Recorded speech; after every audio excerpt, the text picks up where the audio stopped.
അങ്ങേയറ്റം അപകടകരമായിട്ടുള്ള ഒരു സാഹചര്യം നിലനിൽക്കുന്നു എന്നാണ് നിങ്ങളെല്ലാവരും പുറത്തുവിട്ടിരിക്കുന്ന റിപ്പോർട്ടിൽ പറയുന്നത്.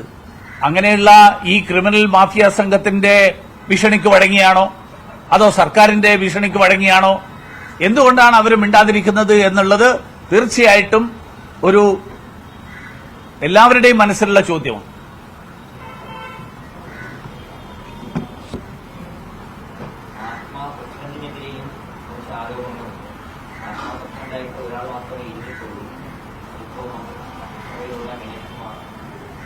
അല്ല, അതുകൊണ്ട്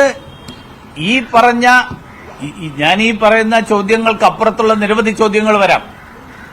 അത് ഈ പറഞ്ഞ വ്യക്തിക്കെതിരായിട്ടുൾപ്പെടെ ഉള്ള ചോദ്യങ്ങളുണ്ട്. കാരണം ഇവരെയൊക്കെ സംരക്ഷിക്കുക എന്നുള്ളത് സർക്കാരിന്റെ രാഷ്ട്രീയ ബാധ്യതയാണോ? അതുകൊണ്ടാണോ ഈ റിപ്പോർട്ട് പുറത്തു വരാതിരിക്കാൻ വേണ്ടി പരമാവധി ശ്രമിച്ചത്?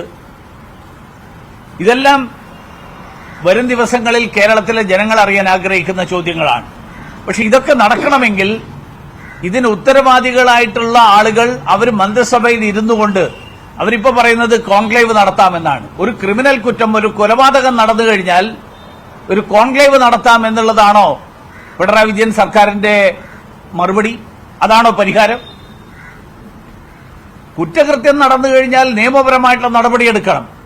പരിഹാരമാർഗം എന്ത് വേണം എന്നുള്ള വിപുലമായിട്ടുള്ള പ്രശ്നം ചർച്ച ചെയ്യാൻ നിങ്ങൾ എന്ത് വേണമെങ്കിലും സംഘടിപ്പിച്ചോ. പക്ഷേ കുറ്റകൃത്യം നടന്നു കഴിഞ്ഞാൽ കുറ്റവാളിക്കെതിരായിട്ട് നടപടിയെടുക്കണം എന്നുള്ളതാണ് ഇന്ത്യൻ ശിക്ഷാ നിയമം അനുസരിച്ച് അനുശാസിക്കുന്ന വകുപ്പുകൾ ചുമത്തിക്കൊണ്ട് നടപടിയെടുക്കണം.